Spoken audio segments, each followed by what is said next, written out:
자비로우신 하나님 아버지, 이 시간 주의 말씀을 듣기를 원합니다. 주님의 사랑하는 종을 통해서 우리에게 말씀해 주시고 그 말씀이 주의 말씀으로 우리 심령에 새겨질 수 있도록 인도하여 주시옵소서. 예수 그리스도의 이름으로 기도하옵나이다. 아멘. 서신처럼 말씀 봉독할까요? 누가복음 2장 25에서 35절. 저와 함께 한 절씩 교독하겠습니다. 누가복음 2장 25에서 35절.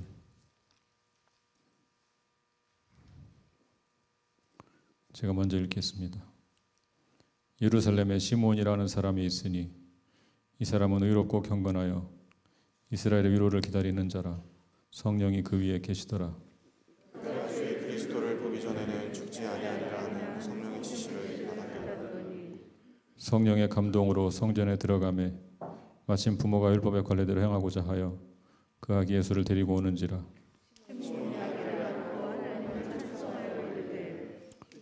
주제여, 이제는 말씀하신 대로 종을 평안히 놓아주시는도다. 이는 만민 앞에 예비하신 것이요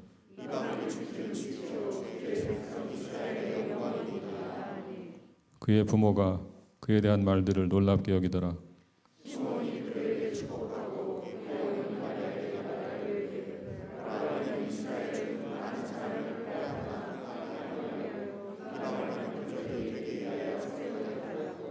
다 같이 또 칼이 내 마음을 찌르듯 하리니 이는 여러 사람의 마음의 생각을 드러내려 함이니라 하더라. 아멘.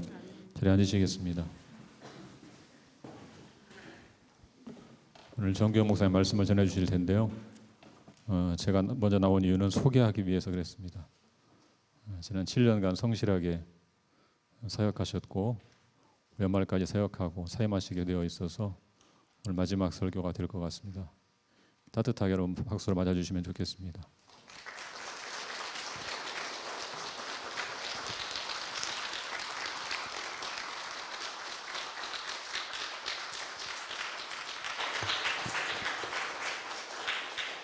감사합니다. 네. 이렇게 또 고별 설교라고 하니까 좀 그러네요. 그래도 최선을 다해서 준비한 말씀 전하도록 하겠습니다. 우리는 요즘 대림절을 보내고 있습니다. 대림절 하면은 좀 많은 사람들이 대림절이 뭐지? 이렇게 생각하시는 분들이 좀 있어서 이 의미들을 좀 한번 살펴보도록 하겠습니다. 기독교에서는 그리스도의 탄생을 기념하는 성탄절, 전 4주간을 대림절로 지키는데요. 어느덧 우리는 대림절 넷째 주를 맞았고 이제 다음 주일은 기다리던 성탄절입니다. 대림절을 영어로 에드벤트라고 합니다. 이 말은 라틴어 에드벤투스에서 파생된 말인데요. 그 의미는 뭐뭐를 향하여 접근하다, 도래하다라는 뜻입니다. 한자로는 기다릴 때 이 말 림을 쓰는데요. 대림절이란 말 그대로 주님을 간절히 기다리는 절기입니다. 대림절에는 크게 두 가지를 기념합니다. 첫째는 그리스도의 탄생을 기다리며 기억합니다. 둘째는 그리스도의 다시 오심을 기다립니다. 종합하면 대림절은 이 땅에 육신을 입고 오신 예수님을 기억하면서 동시에 장차 영광의 주로 다시 오실 주님을 기다리는 절기라고 할 수 있습니다. 보통 우리 교회는 이 옆에 보시면 성탄틀이 멋지게 잘 돼 있잖아요. 이 성탄트리 장식을 대림절 첫째 주일 전에 진행합니다. 바쁜 일상을 보내는 중에 이 성탄 장식을 보면서 이제 대림절이구나라는 그런 인식을 갖게 하는데요. 그런데 교회보다 더 빨리 트리 장식을 하고 성탄절이 빨리 오기를 바라는 곳이 있습니다. 그곳은 바로 백화점이나 유명한 아울렛 등입니다. 아시다시피 이 시기가 바로 상업시설의 대목이기에 앞다투어 산타클로스와 루돌프 등으로 화려하게 장식한 후에 많은 고객들을 맞이합니다. 이러한 분위기에 휩쓸려 연말을 들뜬 분위기로 보내다 보면은 우리가 진정으로 소망하고 기다려야 하는 것이 무엇인지를 잃어버리고 맙니다. 저는 오늘 함께 읽은 본문에 등장하는 시므온을 살펴보면서 대림절 마지막 주를 우리가 어떠한 자세로 보내고 다가오는 성탄을 어떠한 마음으로 뜻깊게 맞이할 것인지를 나누기 원합니다. 먼저 본문의 시대적 배경을 살펴보겠는데요. 1세기의 팔레스타인은 로마의 속국이었습니다. 당시 로마의 황제는 아우구스투스였는데요. 누가복음 2장 1절에 그의 이름이 나옵니다. 누가복음 1장 1절을 함께 읽어보도록 하겠습니다. 우리 함께 읽겠습니다. 시작. 그때의 가이사 아우구스도가 영을 내려 천하로 다 호적하라 하였으니. 이 가이사는 로마 황제를 칭하는 호칭이죠. 그리고 아구스도는 아우구스투스를 의미합니다. 권력을 거머쥐고 황제로 등극한 이 아우구스투스는 로마의 황금 시대를 일으켰다라고 평가할 정도로 크게 성공한 인물입니다. 그가 통치하는 동안 로마인들은 큰 기대를 품었습니다. 백성들은 아우구스투스에게 전무후무한 최고의 국가를 이뤄달라고 요구했고 그렇게 될 것을 소망하며 기다렸습니다. 우리가 잘 아는 복음이라는 헬라어 유앙겔리온이 있잖아요. 이 유앙겔리온을 최초로 사용한 사람이 바로 이 아우구스투스였습니다.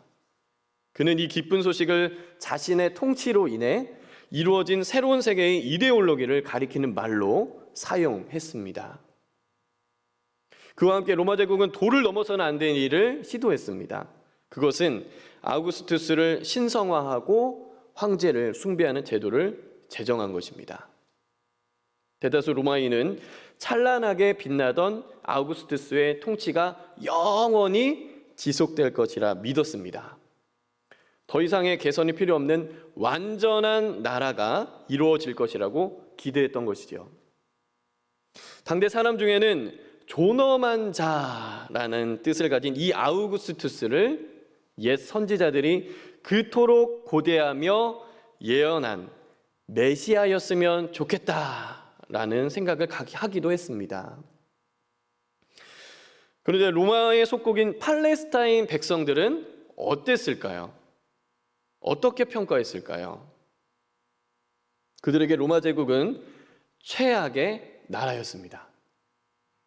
당시 로마는 헤롯 왕을 내세워서 팔레스타인을 다스리고 있었습니다. 문제는 이 헤롯이 아주 포악한 왕이었다는 것입니다. 윗사람인 아우구스투스의 황제에게는 유익한 사람일지 모르겠지만 그 아래에 있는 백성들에게 헤롯은 제발 없어졌으면 하는 무익한 자였기 때문입니다. 성경을 통해 알고 있는 것처럼 헤롯 왕은 유대인의 왕이 태어났다는 소식을 듣고 자기의 왕자가 위협될 것을 두려워서 베들레헴 지역에 있는 2살 이하의 어린아이들을 모조리 학살하는 주범이었습니다. 이것은 아주 잔인한 테러였습니다. 이 사건과 함께 헤롯에 대한 일대기를 보면 그가 이 일만 저지른 것이 아니었습니다. 헤롯은 정치적 격변기에 기가 막힌 줄타기를 통해서 유대의 왕이 된 사람이었습니다. 그래서 그가 방해가 될 만한 모든 사람을 제거하면서 왕이 되었던 것이죠. 그가 무도했던 헤롯을 향하여 로마의 문헌학자이자 철학자인 마크로비우스는 그의 책 숙제에서 이 유아 학살 내용을 다루며 이런 말을 남겼습니다. 헤롯의 아들이 되는 것보다는 그의 돼지가 되는 편이 더 안전할 것이다. 언제 일어날지 모르는 흉악한 살해와 파렴치한 일들로 총체적 난국에 휩싸인 백성들은 날마다 불안하고 염려에 떨었습니다. 간절하게 기다리고 소망하던 메시아는 언제 올지 모르고 로마와 정치 세력 간의 폭정은 갈수록 심해졌습니다. 어느 한 곳에 소망을 둘 수 없는 한마디로 절체절명의 위기 속에서 백성들은 살아갔던 것이죠. 이러한 어려운 상황 속에서 낙심하지 않고 메시아에 대한 약속을 기다리는 한 사람이 등장합니다. 그는 시므온입니다. 오늘 본문 25절에는 그가 어떤 사람인지 간략하게 소개하고 있는데요. 25절을 같이 한번 읽어보도록 하겠습니다. 우리 25절입니다. 함께 읽겠습니다. 시작. 예루살렘에 시므온이라 하는 사람이 있으니 이 사람은 이스라엘의 위로를 기다리는 자라. 성령이 그 위에 계시더라. 아멘. 시므온은 어떤 사람이었습니까? 의롭고 경건한 사람이었습니다. 그에 대한 자세한 기록은 많지 않지만 예루살렘에 사는 제사장이었다라는 설도 있습니다. 그는 율법에 근거하여 의로운 삶을 추구했고요. 하나님을 경외하며 신중하고 구별된 생활을 하고 있었습니다. 더 중요한 사실은요, 그가 이스라엘의 위로를 기다리던 자였다라는 것입니다. 여기서 이스라엘 위로는 메시아입니다. 그 당시로부터 700년 전 이사야 선지자 때부터 장차 출현할 메시아를 향한 열망을 가지고 오랫동안 기다렸다는 말입니다. 온 이스라엘 백성을 품에 안으시고 눈물을 닦아주시며 위로할 참 구원자를 소망하며 성령의 위로하심에 따라 인도하심에 따라 하루하루를 살아왔던 것입니다. 그러한 시므온에게 성령께서 말씀하십니다. 오늘 본문 26절인데요. 함께 읽겠습니다. 함께 읽겠습니다. 시작. 그가 주의 그리스도를 보기 전에는 죽지 아니하리라 하는 성령의 지시를 받았더니. 이 구절을 공동번역 성경으로 살펴보니 더 잘 이해가 됩니다. 제가 읽어드리겠습니다. 성령은 그에게 주님께서 약속하신 그리스도를 죽기 전에 꼭 보게 되리라고 알려주셨던 것이다. 시므온이 얼마나 메시아를 간절하게 사모했는지요? 성령께서 그에게 약속해 주십니다. 너는 주님께서 약속하신 그리스도를 내가 죽기 전에 꼭 보게 될 것이다 라고 말입니다. 이 얼마나 놀라운 약속입니까? 이제 정말 그의 소원, 아니 이스라엘의 간절한 기대가 이루어지는 것이 아니겠습니까? 본문에는 시몬의 나이가 정확히 나와 있지 않습니다. 그러나 본문의 정황상 그는 20대의 젊은 청년이기보다는 나이가 지긋한 노인이 분명합니다. 그렇다면 이 사람도 낙심할 수 있는 상황이죠. 그리스도를 보기 전에는 죽지 않을 것이라는 약속을 받았는데 육체는 점점 쇠약해지고 거동은 불편하며 정신도 흐릿해져 가기 때문입니다. 그럼에도 불구하고 시므온은 끝까지 포기하지 않고 하나님의 이 약속을 붙잡고 살아갑니다. 그러던 어느 날 성령의 감동으로 성전에 들어간 시므온은 아기 예수를 만납니다. 우리 27절 말씀을 같이 한번 읽어보겠습니다. 오늘 본문 27절입니다. 함께 읽겠습니다. 시작. 성령의 감동으로 성전에 들어가매 마침 부모가 율법의 관례대로 행하고자 하여 그 아기 예수를 데리고 오는지라. 성령의 감동이 영적인 환상 혹은 음성 아니면 다른 어떤 방법으로 시므온에게 전해졌는지는 알 수 없습니다. 그러나 그는 성령의 이끄심을 확신하며 자주 오가는 장소인 예루살렘 성전으로 들어갔고요. 마침 요셉과 마리아가 아기 예수를 데리고 율법의 관례대로 정결 예식을 행하기 위해 도착하여 만나게 됩니다. 그때 시므온은 아기 예수를 보고 한눈에 메시아임을 확신했습니다. 옛 선지자들이 예언했고 그토록 고대하며 기다렸던 그 메시아가 육신을 입고 오신 것을 보며 감격 가운데 하나님을 찬송합니다. 오늘 본문 29에서 32절을 같이 한번 읽어보겠습니다. 오늘 본문 29절에서 32절 같이 읽어보겠습니다. 시작. 주제여, 이제는 말씀하신 대로 종을 평안히 놓아주시는도다. 내 눈이 주의 구원을 보았사오니 이는 만민 앞에 예비한 것이요 이방을 비추는 빛이요 주의 백성 이스라엘의 영광이니이다 하니. 아멘. 죽기 전에 그리스도를 볼 것이라고 했는데 이제 온 인류를 구원할 메시아를 보았으니 시므온은 편안하게 눈을 감을 수 있게 되었습니다. 그리고 계시적인 선포를 합니다. 내 눈이 주의 구원을 보았습니다. 그 구원은 만민 앞에 예비하신 것이고 이방을 비추는 빛이며 이스라엘의 영광입니다 라고 말입니다. 갑작스러운 이 상황으로 인해서 부모는 그의 말들을 놀랍게 여기며 당황했습니다. 시므온은 그들을 축복하고 그의 어머니 마리아에게 예수 그리스도의 삶과 사역에 대해 예언합니다. 성령께서 주신 약속을 굳게 붙잡고 살았을 때 신실하신 하나님께서 그 약속을 이루어 주셨습니다. 기다리면 크고 작은 희망이 있습니다. 설레임이 있고요, 기쁨이 있습니다. 그래서 기다림이 있는 사람은 언제나 행복합니다.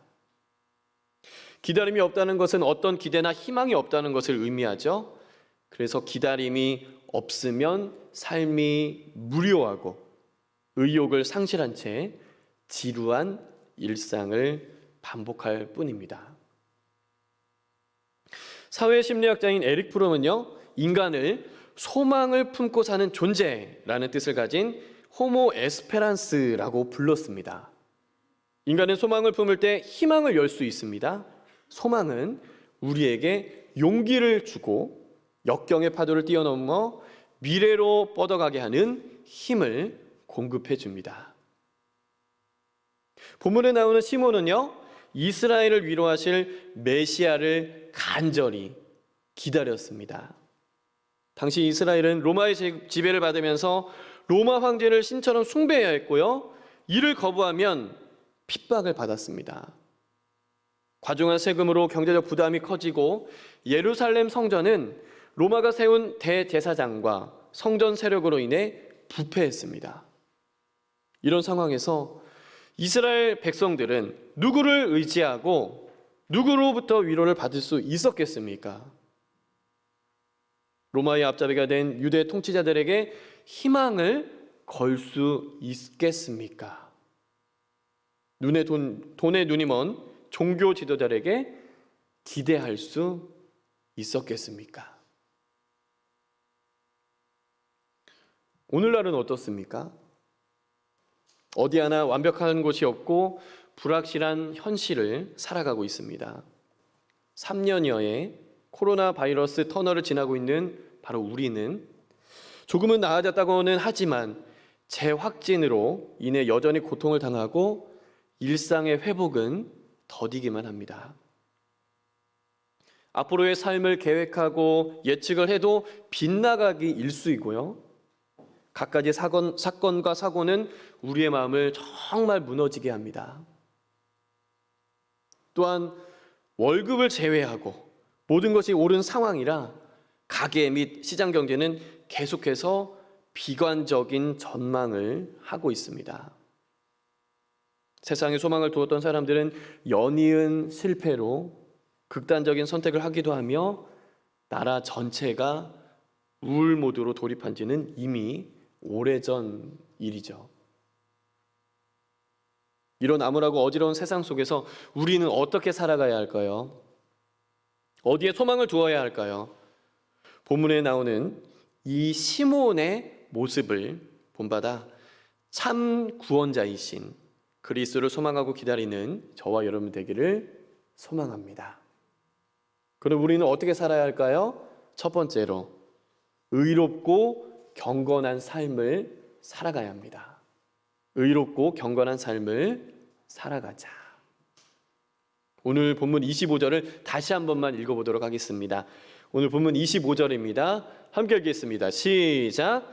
예루살렘에 시므온이라 하는 사람이 있으니 이 사람은 의롭고 경건하여 이스라엘의 위로를 기다리는 자라.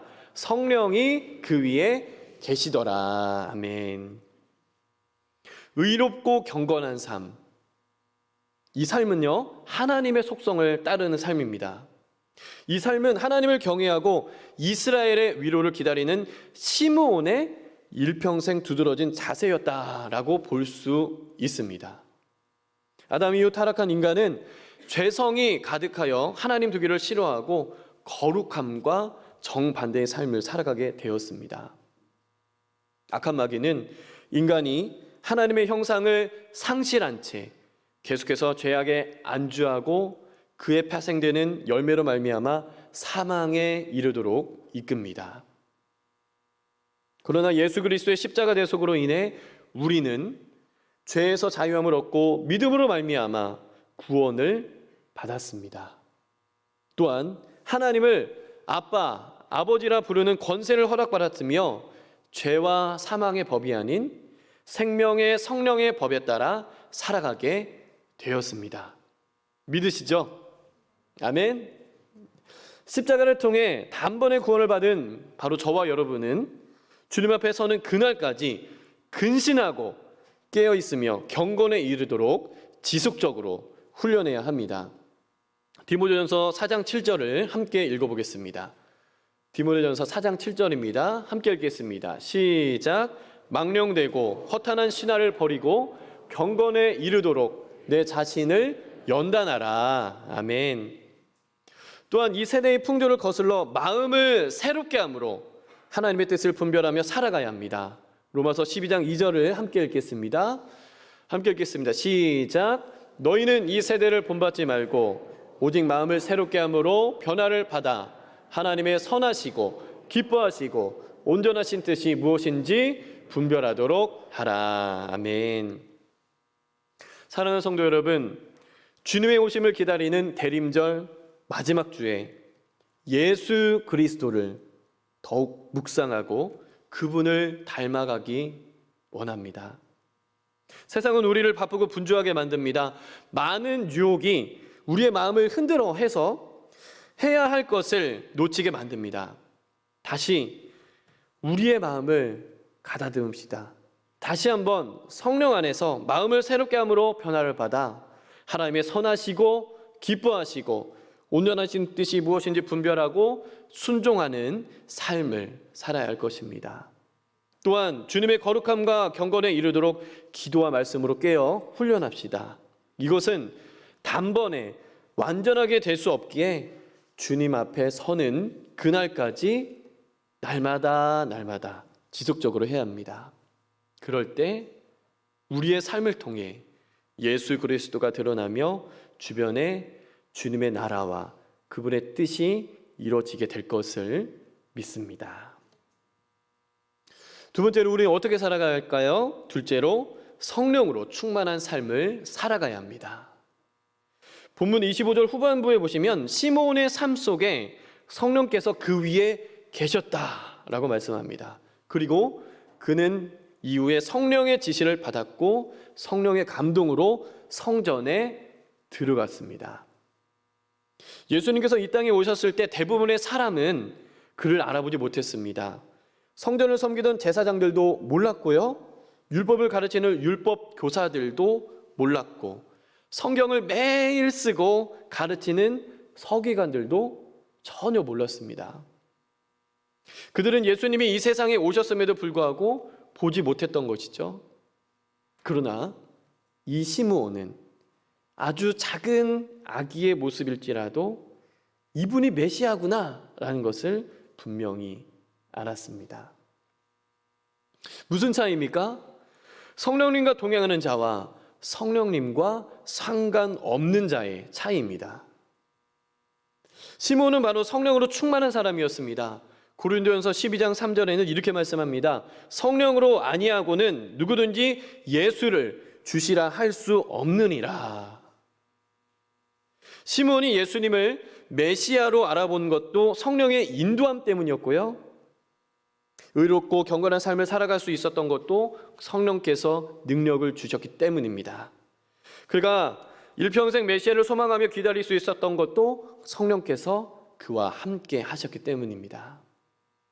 우리도 성령께서 함께 하실 때, 성령으로 충만할 때 세상을 이길 힘을 얻고 그분의 심정을 품으며 주님의 뜻대로 살아갈 수 있습니다. 사랑하는 성도 여러분, 위에 현수막 한번 보시겠어요? 내년 수련의 주제가 뭐죠?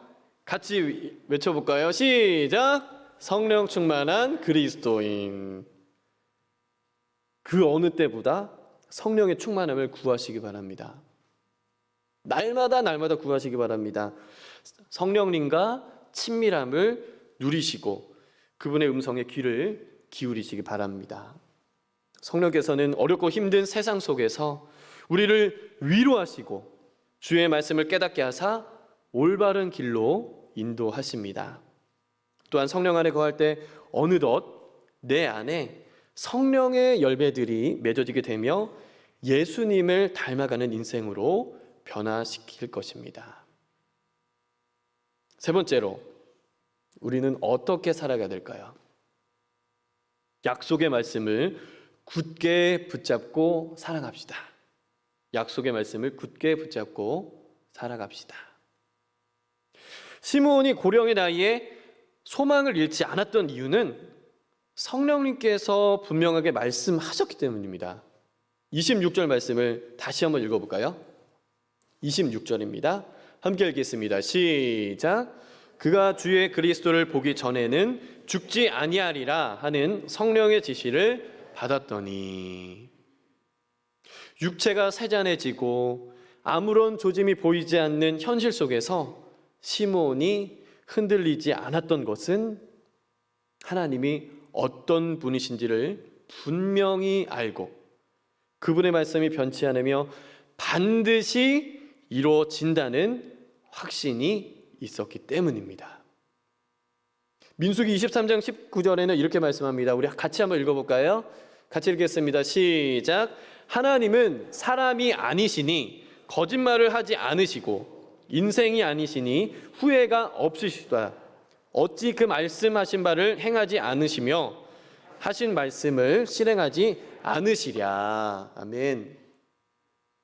사랑하는 성도 여러분, 우리 하나님은 어떤 분이십니까? 신실하신 분이십니다. 믿으시나요? 신실하신 하나님께서는 절대로 포기할 수 없는 것이 있어요. 그것은 바로 하나님 자신의 하나님 되심입니다. 만약 하나님께서 우리와 맺은 약속을 쉽게 저버리신다면 그분은 더 이상 하나님이 아닙니다. 하나님의 말씀은 반드시 이루어집니다. 약속은 성취됩니다. 왜냐하면 그분은 바로 하나님이시기 때문입니다. 성경에는 수많은 약속이 있습니다. 하나님은 그 약속을 절대 깨뜨리지 않으셨습니다. 그분은 범접할 수 없었던 바로 왕을 굴복시켜서 이스라엘 백성을 애굽에서 구원하셨고 로마의 황제를 움직여서라도 말씀을 성취하신 분이십니다. 그러므로 하나님의 약속을 붙잡으십시오. 의지하십시오. 400년간 선지자가 없는 영적인 암흑기에서 여전히 하나님의 약속을 붙잡고 평생 메시아를 기다렸던 시므온을 기억하시기 바랍니다. 그는 마침내 메시아를 만났습니다. 주님의 구원을 보았습니다. 약속하신 것을 이루시는 하나님을 경험했습니다. 그 하나님께서 바로 저와 여러분들에게 주신 약속도 반드시 이루실 것입니다. 그러므로 하나님의 말씀을 가까이 하고 꼭 붙잡으시기 바랍니다. 하나님께 소망을 두고 우리를 구원하시겠다고 약속하신 그분의 말씀을 꼭 붙잡으시기 바랍니다.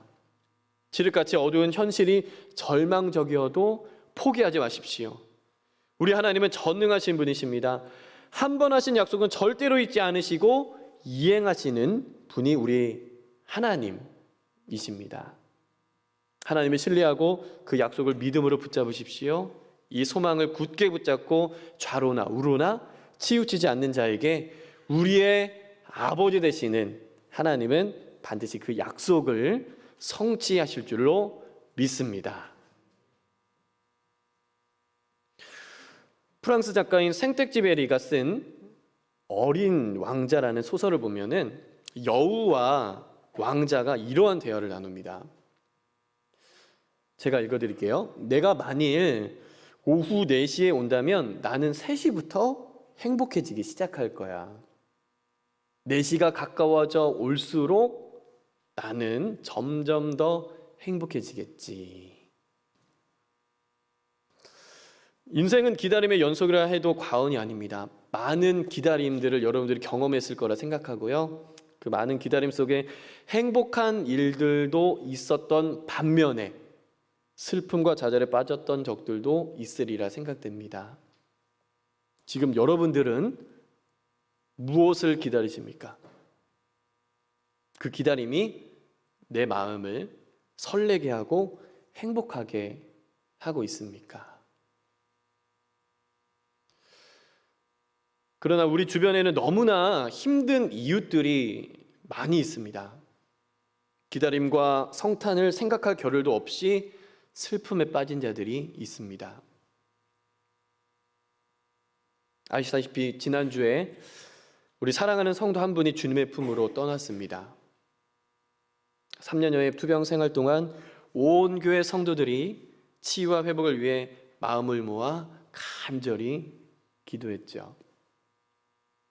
끝까지 믿음을 놓지 않으신 우리 자매님은 그토록 사랑하는 주님의 품 안에 거하셨습니다.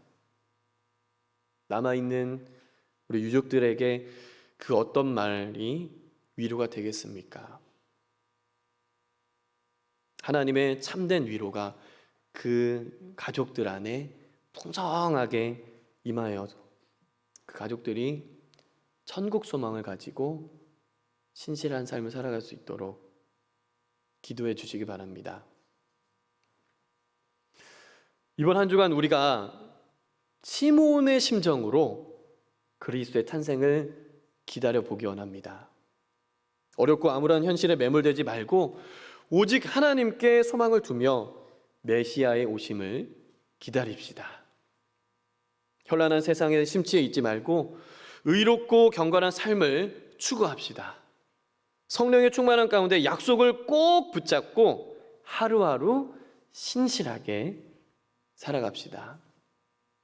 또한 우리 주변을 한번 돌아봤으면 좋겠습니다. 어렵고 소외된 이웃들을 살피고 돌보며 우리가 함께 하길 원합니다. 다음 주에 국내선교위원회에서 진행할 성탄맞이 나눔데이는 얼어붙은 이웃들의 마음을 녹여주고 예수님의 사랑을 알게 하는 귀한 통로가 될 것입니다. 그리고 이번 성탄절기 헌금의 절반을요, 북한 어린이 방한 양말 보내기로 쓰일 예정입니다. 매서운 추위로 꽁꽁 언 북한 아이들의 발을 따뜻하게 해주는 선물이 될 것이라 생각됩니다. 아울러 영적으로 침체된 우리 사랑하는 성도들, 여러분들의 목장에 목원들이 있다면 격려하고 기도해 주시기 바랍니다. 여러 이유로 힘들어하는 자들을 찾아가 함께 안아주며 든든한 울타리가 되어주시기 바랍니다. 그리하여 다가오는 성탄절에 아기 예수의 탄생을 우리 온 성도들이, 우리 주변에 있는 많은 이웃들이 기쁘게 맞이하고 그분의 사랑을 몸소 실천하며 일상에 하나님의 평화가 가득 머물기를 주님의 이름으로 축복합니다. 우리 함께 기도하겠습니다.